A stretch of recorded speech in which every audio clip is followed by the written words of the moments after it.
Estamos recebendo a nossa querida amiga Beth, que hoje vai passar a mensagem de fortalecimento para a gente. Beth, minha amiga, muito obrigado por ter aceito o nosso convite da Casa Espírita de Amor e Caridade, ajudando a caminhada. Obrigado, amiga. E, por favor, é com você. Eu que me sinto honrada, muito agradecida por estar aqui, e então que peçamos a Deus, a Jesus, aos mentores amigos do SEAC e os nossos também, que nos inspirem para o entendimento dos ensinos de Jesus. Então eu gostaria de fazer assim uma reflexão sobre o capítulo 1 do livro Pão Nosso, de Emmanuel, psicografia do Chico Xavier. O capítulo 1 se chama Mãos à Obra.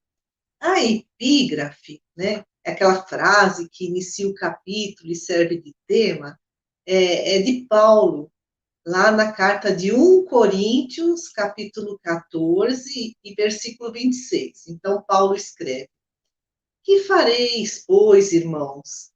Quando vos ajuntais, cada um de vós tem salmo, tem doutrina, tem revelação, tem língua, tem interpretação. Faça-se tudo para edificação. Então, ele escreveu lá para a cidade de Corinto, é uma cidade da Grécia, onde houve a fundação de uma comunidade de primeiros cristãos que estavam passando por dificuldades naquela época. Então, o apóstolo dos gentios, né, o apóstolo que divulgou a boa nova aos pagãos, aos não-hebreus, ou seja, Paulo de Tarso, escreveu-lhes uma primeira carta, que está lá no Novo Testamento, 1 Coríntios. E, a respeito dessa epígrafe, o que nos escreve Emmanuel?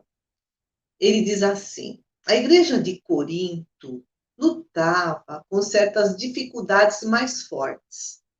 Quando Paulo lhe escreveu a observação aqui transcrita, o conteúdo da carta apreciava diversos problemas espirituais dos companheiros do Peloponeso. Peloponeso é uma península lá do sul da Grécia, onde ficava a cidade de Corinto. Mas podemos insular, quer dizer, isolar o versículo, essa de Paulo de Tarso, e aplicá-lo a certas situações dos novos agrupamentos cristãos formados no ambiente do Espiritismo, na revivência do Evangelho. Então, aqui nesse capítulo 1 do Pão Nosso, Emmanuel está fazendo-nos um convite para aplicar essa passagem que está lá na carta de Paulo de Tarso em nossos agrupamentos atuais, nas casas espíritas, nos grupos de estudo, nos grupos de trabalho. E Emmanuel faz apontamentos das características desses grupos, né?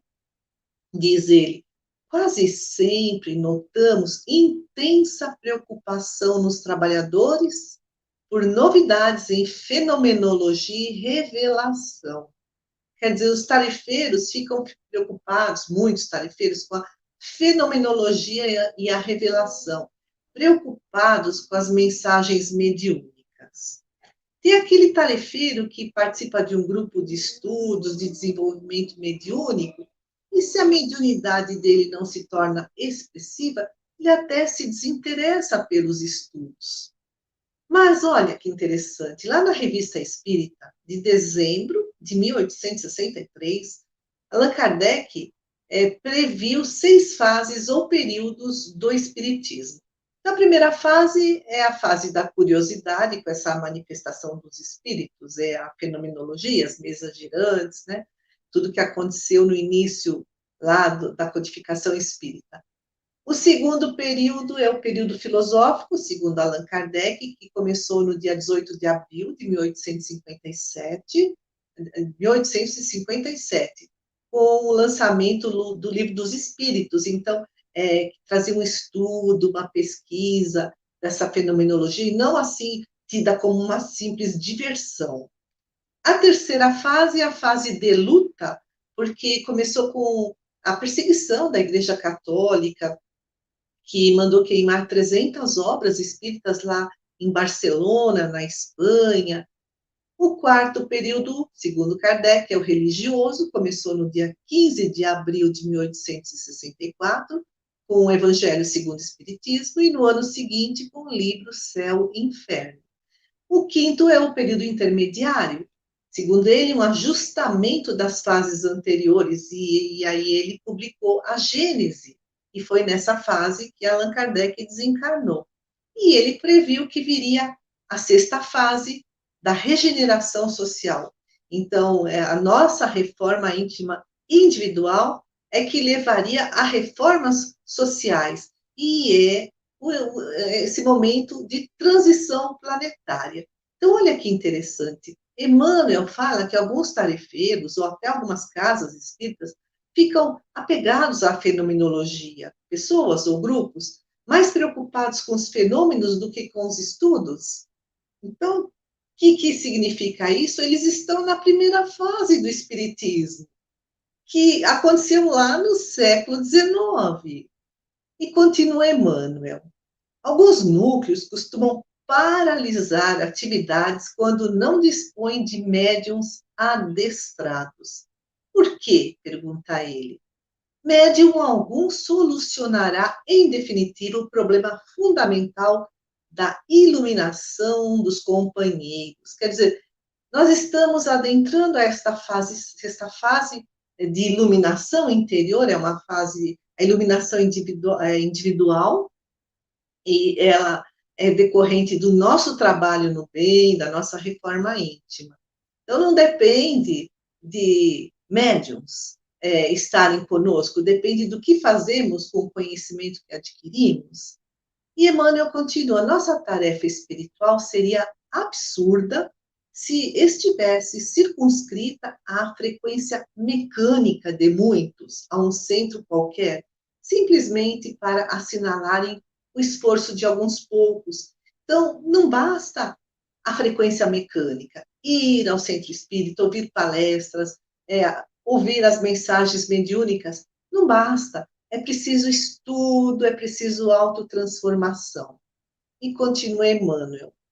Convençam-se os discípulos de que o trabalho e a realização pertencem a todos e que é imprescindível se movimente cada qual no serviço edificante que lhe compete. Cada um tem suas capacidades, suas limitações, então nós não podemos julgar. Ninguém, diz ele, Emmanuel, alegue ausência de novidades quando vultosas concessões da esfera superior aguardam a firme decisão do aprendiz de boa vontade no sentido de conhecer a vida e elevar-se. Olha que fantástico. Então, espíritos de grande elevação trouxeram e trazem obras pela mediunidade, né, de algumas pessoas, para o nosso estudo, para a nossa reflexão, para a nossa melhoria íntima. Esses livros fantásticos, essas obras cheias de sabedoria, estão aí à nossa disposição, trazidos por essa espiritualidade superior, que eles contam com a nossa boa vontade. Essa luz que jorra do mais alto pelo esforço dos benfeitores espirituais que dedicadamente, carinhosamente, há milênios, são os educadores da nossa alma. E nós, o que estamos fazendo com essa preciosa dádiva? Voltando lá à carta de Paulo de Tarso, que está na epígrafe, diz ele, temos salmo, que são os cantos proféticos, lá do Velho Testamento, que anunciavam a vinda de Jesus, e hoje Jesus está aí nos aguardando para sermos os seus tarefeiros, os seus obreiros na construção do mundo de regeneração. Diz Paulo de Tarso, né? Temos Salmo, temos doutrina. Então, esses livros preciosíssimos de muita sabedoria que existe na doutrina espírita. E Paulo diz, temos revelação. Então, muitos espíritos estão aí cuidando do nosso progresso moral.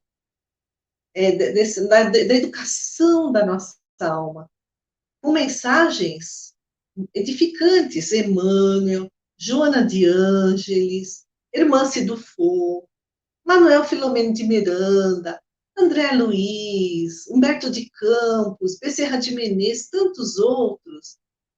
E aí também Paulo diz, temos língua, né? A linguagem, a capacidade de comunicação. Então, temos essa capacidade de levar o conhecimento da doutrina espírita adiante, não deixar esse conhecimento sob o velador, debaixo do alqueire, né?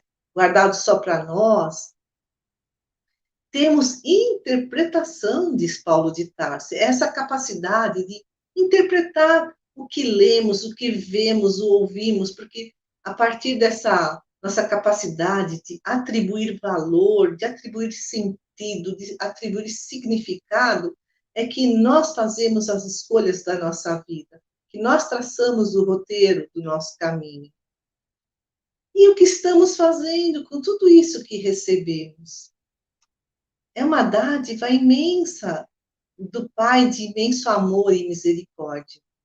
E Emmanuel termina: quando vos reunirdes, lembrai a doutrina e a revelação, o poder de falar e de interpretar, de que já sois detentores, e colocai mãos à obra do bem e da luz, no aperfeiçoamento indispensável.